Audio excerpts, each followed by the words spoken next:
World food prices rose at their fastest rate for a decade last month, hitting their highest level since September 2011. That's according to the research from the Food and Agriculture Organization. The UN body's food price index showed average food prices in May were up 39.7% year on year. Vegetable oil prices more than doubled year on year, up 124.5% after posting a 12th consecutive monthly rise, partly boosted by demand for biodiesel. Cereal prices also rose sharply, with maize up 89.3% year on year to its highest level in 8 years. And the FAO is predicting a new record in world cereal production for this year, with outputs of more than 2.8 billion tonnes. Earlier, I spoke to Abdolreza Abbassian, senior economist at the Food and Agriculture Organization. I asked him what was behind the huge rise in food prices. Prices have been going up for 1 year every month. And we're reporting this every month. Obviously, a few months ago, we were not expecting it to continue, but it does. We're dealing here with commodities, and commodities have two aspects to them: supply and demand. And when there is an imbalance, you get a price response, whether it goes down or up. This time around, I would say, we've had adequate supplies last year, this time, more or less. But demand was very strong, and demand continued to be strong throughout the year for different commodities. Of course, in the FAO Food Price Index, we are putting together many food commodities, right? So it depends really which one we're talking about. But generally speaking, in international markets, we've had big buyers of food commodities, China being one, and all of that meant that there was a pressure on the market, and prices started to go up, as we know now, for 12 months. It seems counterintuitive that demand would go up so much during a pandemic.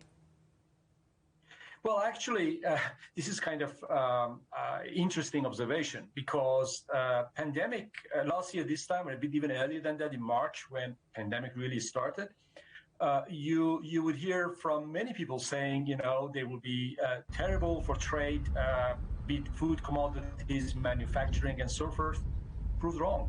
In fact, we had trade expanding quite fast, definitely for agricultural commodities, but also for others. So all those fears about, for example, logistical issues causing problem, it didn't materialize. What it did was that at the beginning, especially in the food sector, some countries started to get worried that perhaps there will be logistical problems, so let's go and buy now. And that, of course, put more pressure on prices. Internationally speaking, no. We've had a demand going up and countries buying, and here again, bigger the country, bigger the volume, more the price effect, and this continued almost continuously throughout. And which parts of the world took the biggest hit from rising food prices, and is it the poorest who suffer most? Yes, I would say this is a sort of obvious, unfortunately. Poorest in the sense that countries which are, let's say, low-income food deficit, these are the countries that, in other words, have low income and they depend on international markets to fulfill their food needs. They pay more.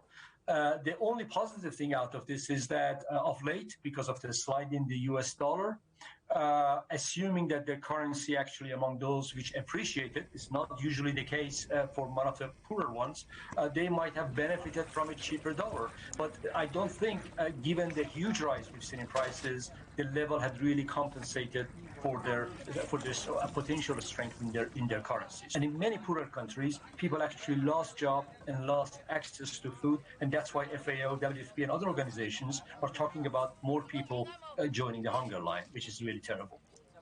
The FAO is predicting a record rise in cereal output this year. What effect will that have on prices, do you think?